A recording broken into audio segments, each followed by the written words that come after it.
And as we have said, the Florida primary, well, it's huge, and it is a must-win for Senator Marco Rubio's campaign. Could be on life support, and if he can't win his home state, he's in deep political trouble. So can he pull it off? A brand new Washington Post Univision poll of likely Florida Republican voters shows Rubio might be gaining ground. Donald Trump is still holding the lead with 38%, and Senator Rubio is 7 points behind Trump at 31%. But compare that poll with two others released this week. Our Fox News poll of likely Florida Republican voters has Donald Trump way ahead at 43%. Senator Rubio 23 points behind at 20%. And a Quinnipiac University poll of likely Florida Republican voters has Donald Trump at 45% to Senator Rubio's 22%. So, can Senator Rubio pull out a win in the Sunshine State, or will Donald Trump spoil the home field advantage? Florida governor and supporter and Donald Trump supporter Governor Rick Scott goes on the record. Good evening, sir. And I should say supporter because you've said good things about Donald Trump. You have not endorsed him. Is that correct, sir? Greta, as you know, I have not made an endorsement. Donald Trump's a friend. Marco Rubio is a very good friend. He's been a very good senator. John Kasik's a good friend, been a very good governor. I don't know Ted Cruz as well. I compete with Texas, as you know, for jobs. But Greta, you should be here. Not only are all the billionaires moving here, but they're spending all their money trying to have an impact on this race. This is so exciting. Florida's right at the center of the presidency.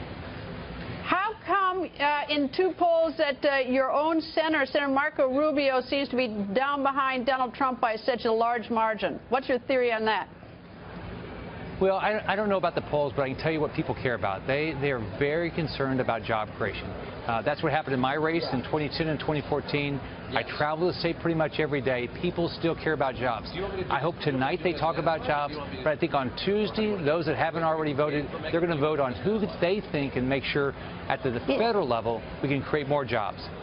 Governor Jeb Bush hasn't endorsed, but Governor Bush has been meeting with the candidates. How important in this Tuesday primary would it be to get a Jeb Bush endorsement now, a former governor? Sure. I mean, Governor Bush did a great job as governor, and especially did a really good job on education.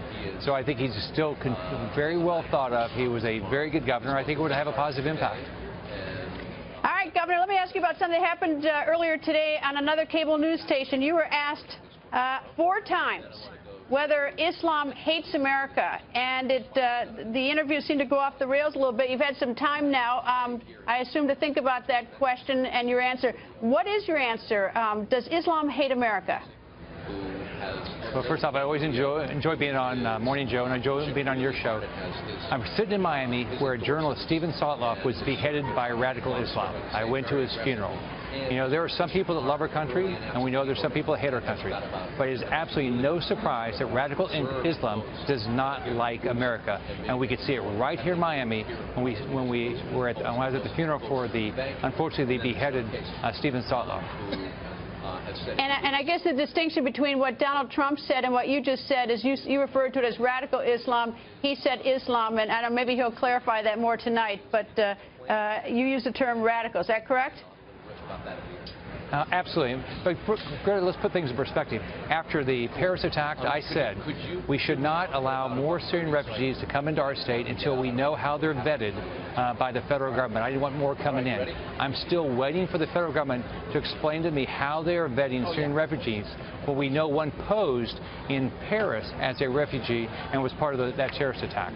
I got you, Steve. Governor, thank you very much. All eyes on your state. It's going to be exciting. Thank you, sir.